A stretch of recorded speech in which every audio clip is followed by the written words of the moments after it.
किया उस कंपनी में भी, लेकिन फाइनली मेरी बैकबोन बोल गई तो मेरे को धीरे धीरे उसको छोड़ना पड़ा। और फाइनली मैंने 7-8 साल कोई काम नहीं किया, किसी भी कंपनी में काम नहीं किया, और मुझे था कि अब मैं ज़िंदगी में कभी नेटवर्क मार्केट नहीं करूँगी। बट ये मेरे घर में एक डिब्बी चोरी से मेरे घर आई तो कई बार और खाई भी, लेकिन पता कुछ नहीं था उसके बारे में कि ये करती क्या, क्योंकि जिसने भी दिया साइलेंटली दे दिया, साइलेंटली खा लिया, पता नहीं चला कि वो क्या फ़ायदा करती है। तो मेरे घर में मेरी मम्मी को नी ट्रांसप्लांट बताया गया था एट द एज ऑफ 68। तो हमारे बस की नहीं था 5 लाख रुपए खर्च करना और मम्मी को 6 महीने बेड पर लिटाना, और उसके बाद भी कोई गारंटी नहीं थी। तो हमने इसका, मुझे इम्यूनिटी जैसी चीज़ नहीं मालूम थी, और मैंने सिर्फ ओमेगा, कैल्शियम और ऑर्थोरिच प्लस से मैंने मम्मी को ठीक करा। और फाइनली मम्मी सीढ़ी उतरना चढ़ना, पूरे दिन काम करना, डाइपर से वो उस जगह तक गई थी। तो मेरे लिए ये बहुत बड़ी अचीवमेंट थी कि मेरी मम्मी खुश थी।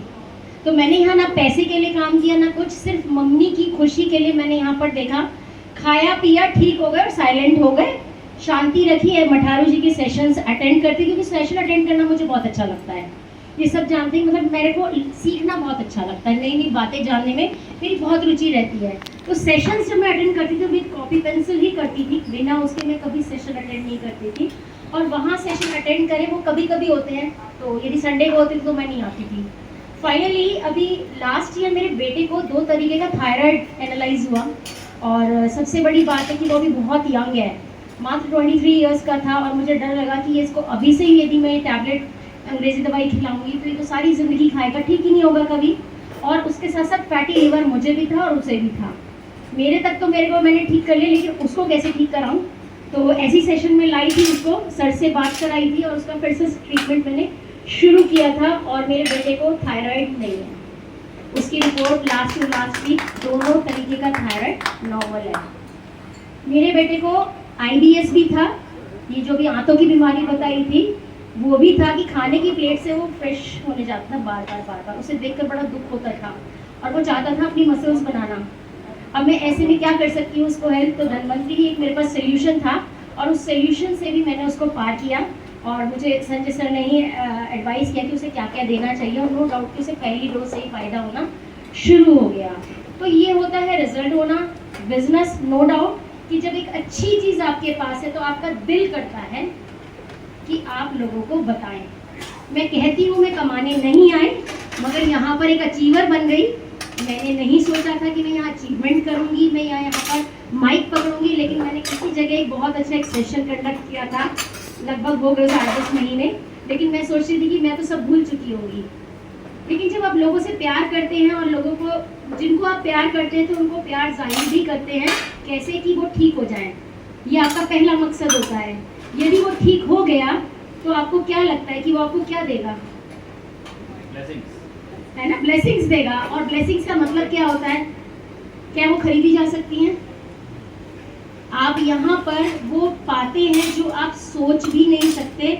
लोग हलवा पूरी खिलाते हैं, लोग कंबल बांटते हैं, लड़कियों की शादी कराते हैं, फीस देते हैं, लेकिन बच्चों की फीस पढ़ने के लिए देते हैं। लेकिन यहाँ हम क्या करते हैं, सिर्फ उसके घर तक जाकर एक पेन लेते हैं, क्योंकि भलाई कभी भी बिना पेन लिए नहीं की जा सकती।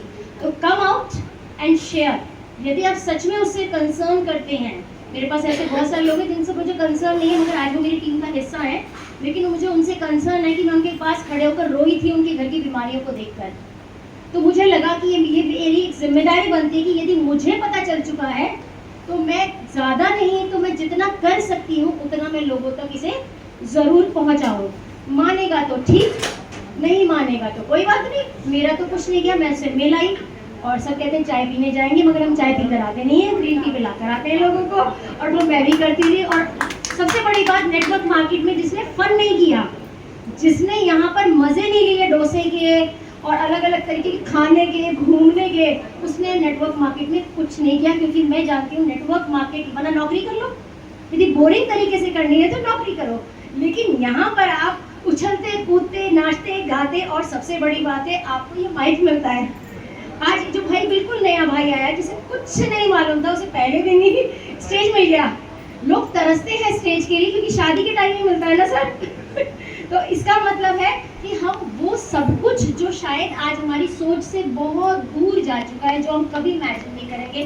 फाइनली एक लाइन और बोलूँगी जिसकी वजह से मैं आज यहाँ पर हूँ, वो ये कि लाइफ का किसी को नहीं पता, अनसर्टिनिटी लाइफ है हमारी लाइफ में, बिल्कुल भी कोई चीज़ फिक्स नहीं है। मैं बहुत सारी लेडीज़ को ऐसे देखती हूँ जो मेरे से और मेरे से ज़्यादा एज में है एंड दे आर हैंडीकैप किस फॉर्म में, उनके पास ये नहीं है। यदि ये है तो उनके पास टाइम बहुत है, अकेली है वो। तो ये एक ऐसा प्लेटफॉर्म है जहाँ आप अपना अकेलापन भी दूर करते हो, बिना मकसद लोगों के घर नहीं जाते, एक अच्छे मकसद के साथ लोगों से बात करते हो, और सबसे अच्छी बात होती है कि आपको एक अच्छी फैमिली मिलती है। यहाँ से दीपा जी चली गई, दीपा जी बिल्कुल अकेली हैं, शादी कर चुकी अपनी बेटी की, उनके लिए यही एक फैमिली है। तो कुछ भी नहीं हो तो ये कारण भी एक बहुत इंपॉर्टेंट कारण मुझे लगता है कि हमें अपनी लाइफ में इसको फिट कर लेना चाहिए, या हम इसमें फिट हो जाए तो इससे अच्छी खूबसूरत जगह कोई नहीं होगी। जब तक आपकी लाइफ है आप जियोगे, ना कि जिंदगी काटोगे।